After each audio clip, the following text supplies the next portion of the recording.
ពេចចំរៀងព្រឹត្តព្រៀងតាមភ្លេងតាក់តែងរឿងរ៉ាវខ្លួនឯងខំប្រឹងប្រែងប្រជែងវាសនាកើតមកជាកូនអ្នកស្រែចំការមានក្តីប្រាថ្នាខ្លាចជាអ្នកចំរៀងរៀនមិនបានខ្ពស់ព្រោះតែក្រក្រៃចូលច្រៀងក្នុងវង់តន្ត្រីគ្រប់ទិសទីបងហាសូសៀងថ្ងៃមួយដាក់ពីងប្រឡងចំរៀងហមជាតិមិនទៀងលោកពុកចាំងឋានចោលកូនឡើងលើឆាកសំពាំងនឹកគុណលោកពុកម៉ែនឹងអ្នកស្រុកនាំគ្នាមកគាំទ្រកូនមិនភ្លេចគុណទេ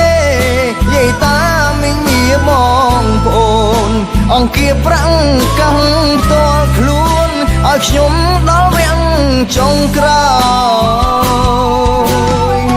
ចំរៀងបទនេះខ្ញុំច្រៀងអរគុណបើសិនគ្មានទ្រង់ស្នេហ៍ជនគាំទ្រខ្ញុំក៏គ្មានខ្ញុំឡើយពេលនេះខ្ញុំជាប់ជ័យលីភីហើយចំរៀងច្រៀងល្វើយល្វើយអោបងប្អូនអើយសូមផ្ញើខ្លួនផង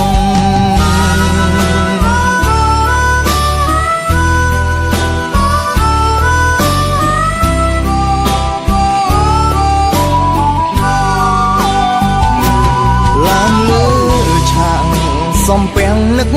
គុណលោកពុកម៉ែនឹងអ្នកស្រុក